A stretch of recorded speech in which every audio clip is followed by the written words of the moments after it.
ഒരു അന്താരാഷ്ട്ര തമാശ പറയട്ടെ. America, Israel. പിന്നെ ഒരു ആത്മീയ തമാശ, കേരള മേക്ക്, മുജാഹിദ് വിസ്ഡം. സംഗതി എന്താണെന്നറിയോ? ട്രംപിൻ്റെ വാർത്താക്കുറിപ്പ് പുറത്തു വന്നിരിക്കുന്നു. അതായത് യുദ്ധം ഉടനടി തീരും, ലക്ഷ്യം വെക്കാൻ ഇനി ഒന്നുമില്ല, എല്ലാ ലക്ഷ്യവും പൂർത്തിയായി, കടുത്ത പ്രതിസന്ധിയിലായി, എല്ലാം തകർന്ന് തരിപ്പണമായി. ആരുടെയാ? ഇസ്രയേലിൻ്റെ.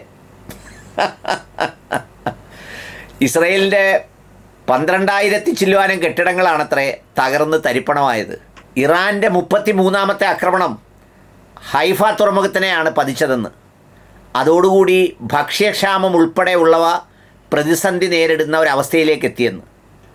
അതുകൊണ്ടിനി ലക്ഷ്യം വെക്കാനൊന്നുമില്ല, എല്ലാം തീർന്നു എന്ന് പറഞ്ഞ് മച്ചമ്പി പരിപാടി അവതരിപ്പിക്കാൻ പോവുകയാണ്, കർട്ടനിടാൻ പോവുകയാണ്.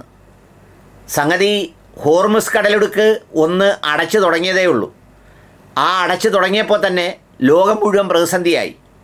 പാചകവാതകമില്ലാതെ എല്ലാവരും കുറ്റിയും പിടിച്ചുകൊണ്ട് റോഡിലും കടയുടെ മുമ്പിലും ഒക്കെ നിൽക്കാൻ തുടങ്ങി. ഇല്ല, പാവപ്പെട്ട ഫലസ്തീനികളുടെ മേൽ ബോംബിട്ട് കളിക്കുന്നത് പോലെയാണ് ഇറാനോട് കളിക്കുന്നത് എന്ന് വിചാരിച്ചാണ് രണ്ടുപേരും കൂടി ഇറങ്ങി പുറപ്പെട്ടത്. പയറും വള്ളിയും അവന്മാർ വലിച്ചു പറിച്ചങ്ങ് എടുത്തു. ഇപ്പോൾ പയറും വള്ളിയില്ല, ആ സ്ഥാനത്തൊരു പാട് മാത്രമേ ഉള്ളൂ. നെതന്യാഹുവിനെ കാണാനില്ല. 3 ദിവസമായി അളിയൻ പ്രത്യക്ഷപ്പെട്ടിട്ട്. ഓഫീസിൽ വളരെ സുരക്ഷിതമായ ഡോമിന് നടുവിൽ വളരെ സന്തോഷത്തോടിരുന്നപ്പോൾ ഒരു ചെറിയ എലിവാണം വീണെന്നാണ് പറയുന്നത്. സ്ഥിരീകരിച്ചിട്ടില്ല. പല വ്യാജ സ്ക്രീൻഷോട്ടുകളിലും പുള്ളിക്ക് എന്തോ സംഭവിച്ചു എന്നൊക്കെ എഴുതിയിട്ടുണ്ട്. പക്ഷേ പരിക്ക് പറ്റിയിട്ടുണ്ടെന്ന് പലരും പറയുന്നുണ്ട്. ഏതായാലും അങ്ങനെ പരിക്ക് പറ്റിയ സ്ഥിതിക്ക് വലിയ മച്ചമ്പിക്ക് ഇനി ഇത് തുടരാൻ താല്പര്യമില്ല. ഈ വലിയ മച്ചമ്പി അതുകൊണ്ട് വളരെ പെട്ടെന്ന് ലക്ഷ്യങ്ങളെല്ലാം പൂർത്തിയായി എന്ന് പറഞ്ഞ് കട അടയ്ക്കാൻ പോവുകയാണ്. അതിനുള്ള തയ്യാറെടുപ്പുകളാണ് നടക്കുന്നത്. ആ ലക്ഷ്യം പൂർത്തീകരിക്കാനായി എന്ന് പറഞ്ഞ് കടയടയ്ക്കാൻ ശ്രമിക്കുമ്പോൾ ഇനി ഇറാൻ ഇത് അടയ്ക്കാൻ സമ്മതിക്കുമോ എന്നുള്ളതാണ് സ്ഥിതി. ഇറാൻ അവരുടെ ചാനലിലൂടെ ട്രംപ് മച്ചമ്പിയും ഇവർ രണ്ടുപേരും കൂടി ഇരുന്ന് കളിക്കുന്ന വീഡിയോ ചിത്രങ്ങൾ പുറത്തിറക്കി അങ്ങോട്ട് സന്തോഷപൂർവ്വം ഇതൊക്കെ ചെയ്യുന്നുണ്ട്. നമ്മുടെ കേരളകൗമുദി ഒരു ഗുണ്ടടിച്ചിട്ടുണ്ട്. അതായത് പുതിയ ഈ പരമോന്നത നേതാവ് എല്ലാ യുറേനിയം സമ്പുഷ്ടീകരണ പ്രവർത്തനങ്ങളും റദ്ദാക്കാൻ തീരുമാനിച്ചതായി നമ്മുടെ വടിക്കേലെ ചെല്ലപ്പൻ ചേട്ടൻ റിപ്പോർട്ട് ചെയ്യുന്നു. ചെല്ലപ്പൻ ചേട്ടൻ വിളിച്ച് കേരളകൗമുദി പറഞ്ഞ് ഇറാനിൽ നിന്ന് ഇതെല്ലാം റദ്ദാക്കാൻ പോകുന്നെന്ന്. ഇതൊക്കെ ഇനി ഗുണ്ടുകളാണ്.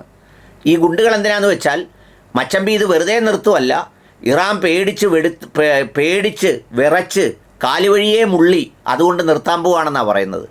ആ അടിച്ച് രണ്ടവന്മാരുടെയും കളസം കീറി എന്ന് വെച്ചാൽ കളസം കീറി, നല്ല വൃത്തിക്ക് കളസം കീറി.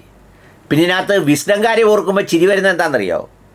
അവർക്ക് ഈ ഫലസ്തീനികളുടെ മേൽ ബോംബിടുമ്പോൾ ഈ എതിർക്കേണ്ടത് ആരെയാ? ഈ സയനിസ്റ്റ് ആക്രമണത്തെയാണ്. അവരുടെ മേൽ അതിൻ്റെ ഒരു നിഴലുണ്ട്. അതുകൊണ്ട് അവർ അന്നേരം എന്തോ പറഞ്ഞു? ഹമാസ് ഭയങ്കര കുഴപ്പമാണെന്ന് പറഞ്ഞു.